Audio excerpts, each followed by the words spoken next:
Hello everyone, it's Shamila again here, and today I'd like to share with you my design team project for Celebr8, Letters to My Love collection.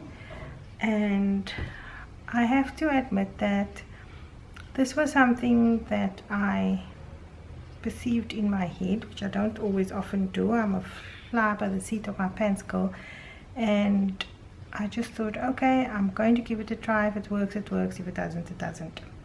So what transpired in the process was that there is an album. It's not 100% to my liking, but I'm sharing it with you anyway. I think I made my spine about 3 inches wide, and in hindsight, I could possibly have left a little bit too much gap there because I'm not happy with the overall product. But I'm going to share it with you anyway. Okay, so I don't even know what I'm going to call this. It's a mini album, kind of a gatefold thing, but maybe a name will come up at some point. Right, let me just make sure I'm in shot. So I used a lot of the ephemera on the cutout sheet for my cover, and I created a little cluster. There is, let me just see if I'm in shot. Okay, so I've got a little typewriter here that's part of the chippies in the collection, a post office, a postcard, some flowers that I cut out, and then the lovely shimmer that you see there is a new product that I stock. It's called Crystal Shimmer from iCraft, and it's a stunning glitter. It gives off a beautiful shimmer. So if you are into glitter, it's a nice one. And then what I did with the typewriter, I actually painted it also with an iCraft product. It is the new metallic chalk paints. I love their metallic chalk paints. The coverage is amazing. So I used the charcoal one there, and then I used the copper on the little heart there. Okay, so I'm going to open this up. The closure I made is with the ribbon that comes in the bulk pack, and then on the cover I also added some stenciling with the little dot stencil that's part of the collection, and I think it's a really nice stencil. I love dots, and I enjoy using dots on my projects, and this one is particularly nice. I like the jagged edges on the stencil as well. Okay, so I'm going to open this, and as you can see, I've created quite a wide spine here. This is a prototype, so if I do make another one, I would most likely make it a little bit narrower, or possibly make this complete unit out of a thicker card instead of chipboard, because I did use chipboard for this, but that's for another day. I'll have to redo it in with another medium and see if it actually works. So these little ephemera pieces come off the cover sheet, and I just created a little tuck spot there and a little pocket on the front page. And what I did with the postcards was, because it was part of the cover sheet, I covered it with the there's a sheet of white paper that came with the bulk pack, and I used that. And then here I've got a photo mat, and I just used the little cutouts of the sheet to create a point of interest there, so you know that that is something that pulls out. Okay, and then these I just arranged strategically like that, so it looks a little bit pretty. Okay, and then when you open this, it's going to slide it over so you can see there's another pocket here, and then inside this pocket I have a photo mat. We can actually add more than one here, and then we've got this little booklet which slides in. I did something similar on the album we did for National Scrapbook Day, and I just love this idea, so I reintroduced it there. And then this spine is about 1 inch wide, and I added some of the acetate. I just stuck it down with what is it called, the Art Dries clear glue. Okay, and if I slide it over, so this is the second panel, and over here I have another piece of the cover sheet cut out there. I used one of the chippies that says "Be Mine" with a heart. Also painted it with the iCraft charcoal and copper paint, and another little piece of the acetate sheet there.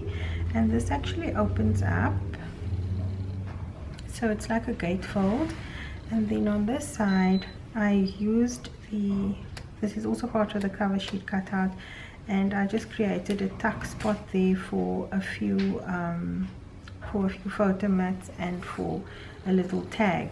Now what I did here was, if you look at this, you'll see that I used 2 pieces, and these were left over from the main sheets. And if you've never watched any of my videos before, you'll know that that is something I enjoy doing. It's a Kathy Orter idea. I'm a big fan of hers. And she uses all the bits and pieces, and providing you leave a really nice margin here, you can get away with that, so there's no waste.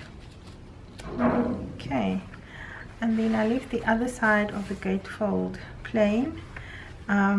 Here I created a little flap for a waterfall, so you've got 1, 2, 3 photo mat options, and I just stuck some, and then a plain sheet at the back, a space for a photograph. I just stuck some of the offcuts strips on my photo mats, the 2, and what I liked was this variation here, so you get an idea of all the different patterns in the range. I think that's nice. Closes with a magnet, love the sound. That closes with a magnet as well. Okay, so I'm going to close that side and then slide it over. And on this side I created a little, see now I've forgotten the name again, a shaker box with a little heart, and in the collection they have the XO chippies, and I included that in my shaker box. A little heart here from the acetate, and then a beautiful heart. I just put that cut out there on top. So to see if I'm straight, I have a tendency to go skew. Okay, and then here, this is the third panel. I've magnetized this, and in hindsight what I did was I put the magnets over here and in the middle. In hindsight, next time I'll probably put one there and one there, and it will make a better closure. But I like this idea of this being a loose piece, and it connects with a magnet. So I reused the stencil idea here as well. And when you open this, it just has, these are just little buffers that hold your photo mats in place. And I matted these onto black cardstock because they were part of the cover sheet as well. And I like the fact that Dennis has used the cover sheet so that you don't feel like you're wasting anything. You can actually use the cover sheet as well. So here you can have a journaling spot, you can put photographs, the choice is yours. And it closes with a magnet. And then on this side, this is an idea that I saw online. I think it was on some French video. The lady created a little booklet, and I thought, oh, that's cute, I'm going to try that. So essentially it is just cardstock that's been cut to size and scored in the middle, and I punched 3 holes on the score line, and I just basically sewed it together with a part of the ribbon that comes in the collection. So you've got a little 1, 2, 3, 4, 5, 6 page booklet for your photos, which is quite cute. I did toy with the idea of making this a loose item and magnetizing it. But the problem was I'd already stuck down my backing page. The idea just came to me afterwards, and I thought, okay, let's not damage the paper and try and pull it off. So I decided to make it a fixture. But if you haven't stuck yours down yet and you try this, you can certainly put magnets behind your base page and add magnets to your booklet, and it will be a removable booklet, which I think is a really cool idea. And that is my Celebrate project for this year, for this month. Letters to My Love collection. Like I said, I'm not 100% happy with it, but it's done, and it is something. It's usable. It's not perfect, but this binding method that I use, I love, because the book is very pliable. It goes flat, so for storage purposes, and your photos won't damage because the spine and the binding method works really well. I showed the ladies at National Scrapbook Day how to put this together, and I will do a little video to show you how I put my little album together. And that's it from me. Until next time, see you in cyberspace. Bye now.